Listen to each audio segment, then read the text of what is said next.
Muy buenas tardes amigos de Academia Maús. Vamos a platicar de la eh, porción semanal, de la cápsula semanal. Nos corresponde la Parashá Vayigash y se acercó. Y es también la última lectura que tenemos durante el año secular 2020.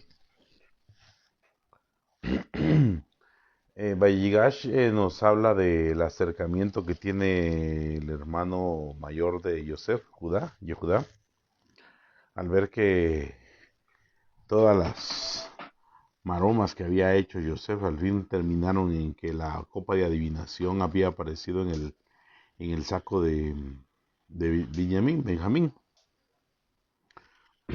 perdón. Y tal como dijimos en el comentario por escrito, la preocupación de Judá, al mismo tiempo de ser una prueba de su arrepentimiento en cuanto a lo que había hecho con Joseph, no venía solo por su hermano Benjamín. Voy a hacer un paréntesis, hay que tener algo bien claro y ser honestos. O sea, como les decía, o sea, la religión nos pone a los personajes bíblicos como que eran superhéroes de Marvel, DC Comics, como que son los halcones galácticos y cosas así, pero no, eran seres humanos como nosotros, con una revelación mayor, claro. Por eso ellos son los patriarcas y nosotros no. Pero tenían también sus debilidades, sus flaquezas. Entonces, Judá había prometido, y creo que jurado a Jacob, que Jacob podía matar a sus hijos si Binyamin no regresaba. Entonces la preocupación de Judá es enorme porque sabe que puede perder a sus hijos si Binyamin se queda cautivo en Egipto. Sabemos que estos relatos no son literales. O sea, la Biblia no es un libro de historia, siempre lo han dicho sabios judíos, lo han dicho sabios creyentes en el Mashiach Yeshua. Lo vamos a seguir repitiendo constantemente. La Biblia no es un libro de historias. No vamos a pensar que todo sucedió al pie de la letra como está ahí. Por eso el apóstol Pablo, Rabán Shaul de Tarso, dijo en una ocasión que eso se escribió para nuestra enseñanza. Son principios espirituales los que hay que extraer de las escrituras.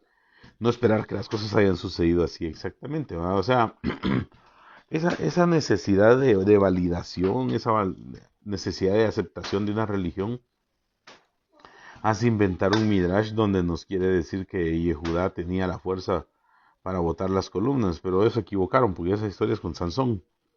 Es el que quiere botar las columnas del templo de los filisteos. Pero a veces es una necesidad tanta de aceptación que necesitan estas personas religiosas por sus mismos problemas almáticos, que se inventan esas historias. De eso surgió también, pues hay muchas leyendas en cuanto a los personajes del Nuevo Testamento, el Brit Hadashah, que no son literales, nos traen una historia intrínseca, una moraleja. Son midrashim y los midrashim no son literales. Sí, hay gente que cuando empieza a conocer los midrashim piensa que descubrió el agua azucarada y cree que esas historias son verdaderas, no. Son fábulas, son fábulas, hay que entender que son fábulas. Los midrashim son el resultado del estudio de los sabios judíos en cuanto a las fábulas romanas y las fábulas griegas, y surgieron las fábulas judías. Y no es casualidad de que dijera el Brit Hadashah que en los postreros tiempos no se iba a soportar la sana doctrina, sino que se iban a ir tras las fábulas. Pero bueno, aclarado ese punto, entonces debemos recordar algo. Judá está demostrando que sí, está presto a dar su vida por su hermano, por la razón que haya sido. O sea, por la protección de sus hijos posiblemente, pero estaba demostrando que estaba dispuesto a sacrificarse porque Benjamín regresara a lo de su padre. Entonces, al final de cuentas, resulta de que Judá estaba preocupado por el sufrimiento de su padre. Y eso es lo interesante, entender el tikkun, la corrección, la teshuvah de cada uno de los hijos de Jacob. No, no querramos crear fantasías donde no las existen. Veámonos nosotros, o sea, muchas veces entre hermanos nos aborrecemos. Y eso no debe existir entre nosotros. Siempre existe entre vosotros, dice el Brit Hadashah, el amor fraternal. O sea, el término fraternal viene de fratelo, hermano. Entonces debemos siempre amarnos, preocuparnos por los demás. Como platicaba yo con un grupo, o sea, ¿cuál es la necesidad de reunirnos? No es un mandamiento per se, es un consejo. ¿Pero por qué? Porque esa reunión nos hace limar nuestro ego, como las piedras se van limando una con otra en su choque durante el río, su transcurso en el río. Entonces así es, para eso tenemos que reunirnos, no es para, para hacer una mega iglesia, para hacer una mega sinagoga, para que ahí la pasamos bien, para ese club rotario, para ese club, no sé qué, hay en sus países. Y la pasamos bien tuanis, dirían en Guatemala, sino es porque es un trabajo espiritual, nuestra vida constante y diaria es un trabajo espiritual. Por eso también el Rabán Shaul de Tarso, Pablo dijo en una ocasión, presentad vuestros cuerpos como sacrificio vivo. Este cuerpo hay que domesticarlo, hay que dominarlo, ¿no? Porque el espíritu está dispuesto, pero la carne es débil. Ahora bien, ¿qué tiene que ver esto que estoy diciendo con Yosef? Precisamente la intención de Yosef siempre ha sido esa. Le decía el Shabbat pasado que Yosef dio muestras de haber ya perdonado a sus hermanos. Si no hubiera sido una venganza. Porque todo esto parece una venganza, pero no lo es. Yosef solo quiere él que sus hermanos demuestren el arrepentimiento de lo que le habían hecho a Yosef, que no lo iban a repetir con su hermano menor Benjamín. ¿Y por qué con su hermano menor? Porque eran hijos de Rachel. Recordemos que los meros, los aquí como diríamos en Guatemala, los que son calillita, las canelitas finas, decimos también cuando alguien son muy traviesos, muy tremendos, serán los hijos de Lea, los mayores, ¿verdad? Volvamos el tiempo atrás, recordemos que cuando Yosef los va a buscar a Dotán, cuando Yosef va a buscar a sus hermanos a Dotán, ellos no congeniaban con los hijos de las concubinas, ni de Bilhán ni de Silpa, mucho menos con los hijos de Rachel. O sea, ellos eran los hijos de la primera esposa, eran los mayores, entonces eran los meros que hacían el bullying a todos. ¿Verdad? Esos son los que hacían el bullying a todos los hermanos y les pasaban despreciando de que eran hijos de concubinas, no eran hijos de la primera esposa, en el caso de Yosef. Por eso es que no soportaban esa forma de Yosef de pasarles por la cara que miren la túnica que me regaló mi papá, miren que yo soy el preferido, miren que yo tuve estos sueños, ustedes me van a servir a mí. Por todas estas razones es. Entonces Yosef está dejando manifiesto para él y que ellos mismos sean conscientes del arrepentimiento verdadero. Como pusimos en este comentario por escrito, el verdadero arrepentimiento tiene 5 fases. Son la contrición por haber fallado, por haber pecado, el arrepentimiento real, la confesión, el, el solicitar el perdón. Voy a ver, no estoy parafraseando, no lo recuerdo exactamente cómo los puse. El hacerse un propósito de no cometer el mismo error, falta, pecado, y la retribución de todo. Por eso cuando Saqueo dijo que iba a devolver hasta triplicado lo que había robado, hasta entonces fue que dijo Yeshua, la salvación vino a esta casa. No se refería a él por su nombre Yeshua, sino que porque Saqueo, Sakai, había aceptado la verdadera Teshuvah, el verdadero arrepentimiento, había accedido a ella. Y la última prueba del arrepentimiento verdadero, que son los frutos, es el devolver lo que uno ha dañado. Si yo me puedo enemistar con alguien y me puede decir que está arrepentido, pero mientras no me retribuya lo que me quitó, no está arrepentido. Eso es mentira, es falso. O si me toca a mí, mientras yo no retribuya lo que dañé, lo que le quité, yo no realmente no estoy verdaderamente arrepentido. Hasta que hay retribución o compensación, entonces hay un verdadero arrepentimiento. Y eso es lo que está buscando Yosef, lo que estamos entendiendo de esta historia. No solo vemos cómo Yosef sufrió todo lo que sufrió, y por las razones que haya sido, al final todo viene del Altísimo. No, vemos también cómo sus hermanos sufrieron todo lo que tenían que sufrir para un propósito ulterior. Ya, como vamos a ver en estas últimas palabras de esta parashá, que Yosef no quería bajar a Egipto. ¿Por qué? Porque sabían que la descendencia de ellos iba a ser esclava en un país extraño. Recordemos que no, pues el pueblo de Egipto era muy avanzado, era un pueblo muy, muy limpio, muy culto, con una mística enorme, atractiva para muchas personas, y de la cual pues después aprendió Moisés. Entonces, la esclavitud de la que se teme no es física, no, dejemos de pensar en la esclavitud física. La esclavitud a la que hay que temerle es la esclavitud espiritual. Perdón. La gente es esclava de las religiones. Si no, su líder no les dice que hagan algo, no lo hacen.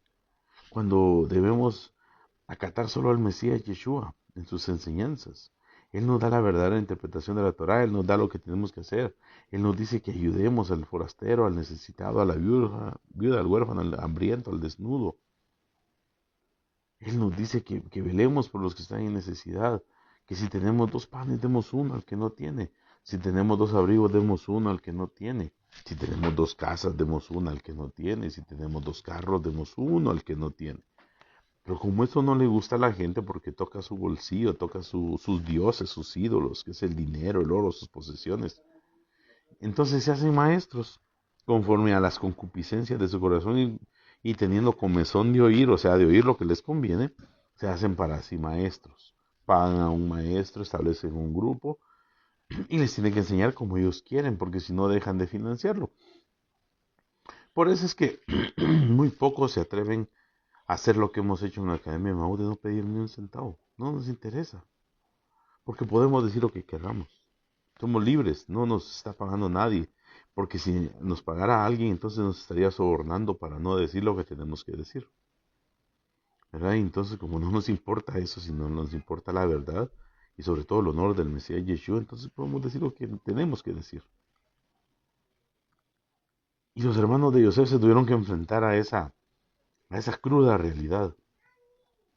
Hay 2 caminos, aprendí una vez de un maestro, por medio de los cuales accedemos al conocimiento. Por medio del estudio o por medio del sufrimiento. Pero como el estudio conlleva humildad, la mayoría de gente prefiere el sufrimiento. Se opone, manifiesta, reclama, grita, patalea, chilla, da de alarido, se jala el pelo. Y eso es lo que le trae el sufrimiento. Porque están sirviendo a su faraón, a su ego, a su satán. En cambio, si se someten en humildad al conocimiento verdadero del Mesías Yeshua, no van a tener necesidad de eso. Pero como el Mesías Yeshua pone el dedo en la llaga que está viva, pues no les gusta. Similar es lo que vemos que pasó con Yosef y sus hermanos. Eh, También vemos algo muy, muy especial aquí, que no mencioné en el comentario por escrito, y se acercó Judá. O sea, Judá se acercó a Yosef, está claro. Pero hay que entender que Judá, como el representante de todos los hebreos, se acercó al virrey de Egipto, al Tzafnaj Panea, al descubridor del oculto, o como hemos dicho que significa en un copto más puro, el salvador del mundo. Entonces, no hay duda que vemos de una forma profética que el pueblo judío tiene que acercarse al Mesías Yeshua. Sí, y precisamente Yosef no tenía una vestimenta hebrea, tenía una vestimenta egipcia. Entonces el pueblo judío porque tiene sí o sí, que acercarse al Mesías Yeshua. Y entonces se va a cumplir lo que dice Zacarías. Y me verán a mí y orarán por el que traspasaron. Lo pusimos en el comentario por escrito. Y harán duelo como se lamentan por el hijo primogénito.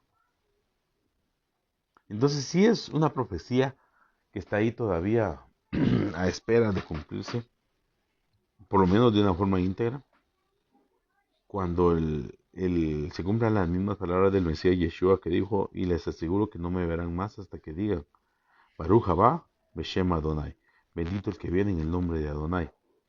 Y estos serán tiempos gloriosos, como hemos visto los acontecimientos. No nos dejemos llevar por fantasías de la gente, porque leemos algo en una página y nos quedamos sorprendidos que ya es el Apocalipsis. No, miren, de verdad, el Apocalipsis ya se cumplió en una inmensa mayoría. Lo que pasa es que la gente lo ignora por estar oyendo a maestros que no lo saben o que quieren sembrar odio hacia cierto grupo. Preocupémonos por ser la vasija limpia para que el Mesías deposite su espíritu y podamos entonces heredar el reino del Mesías. Por eso preocupémonos. Lo demás ya se cumplió, no se dejen engañar con la bestia, el anticristo, el falso profeta, todo eso ya pasó. Algún día se nos concederá explicarlo. De momento no se puede, porque es sorprendente y mucha gente se ofendería. Así es de que veamos más todo como lo tenemos que ver en el amor del Mesías Yeshua y con amor, aún para aquellos que no comparten nuestras creencias o que nosotros no compartimos las de ellos. Eso no deja de ser, eso no les quita que sean seres humanos y que merezcan nuestro amor, nuestra compasión, misericordia, bondad, porque debemos ser perfectos como nuestro Padre que está en los cielos es perfecto. Y el Padre siendo perfecto da su sol y su lluvia sobre buenos y malos. Lo mismo tenemos que hacer nosotros. No dejen, por eso les publiqué hace poco y dice, una pseudo espiritualidad o algún tipo de espiritualidad que no se preocupe por otros y que daña a alguna persona es falsa. Totalmente falsa, no hay excusa, no hay que aclarar mucho. No necesita ningún periodo filosófico para entenderlo. Eso no es de Dios. No es de Dios, no es del Dios del Mesías Yeshua. Puede ser de alguna idea distorsionada de Dios. Recordemos que a Dios nadie lo puede comprender. Solo podemos comprender lo que por medio del Mesías Yeshua recibimos como revelación del Padre. Así es de que esperamos ese momento glorioso en que el pueblo de Israel, pueblo judío, el pueblo de Israel no está en sí, porque es el reino del norte, pero el pueblo judío se acerca al Mesías, porque entonces sí vendrá el momento de la redención final. ¿Cómo vaya a suceder esto? No lo sabemos. Al fin y al cabo, todo lo que hace el Creador lo hace para llegar a ese objetivo y no podemos juzgar lo que el Padre hace. Él usa a quien quiere usar y los medios que Él desee usar para llegar a su objetivo. Ahí dice mi esposa que todos disfruten de un dulce Shabbat y que todos tengan un Shabbat Shalom en la paz del Mesías Yeshua reina en sus corazones. Bendiciones para todos. Shabbat Shalom.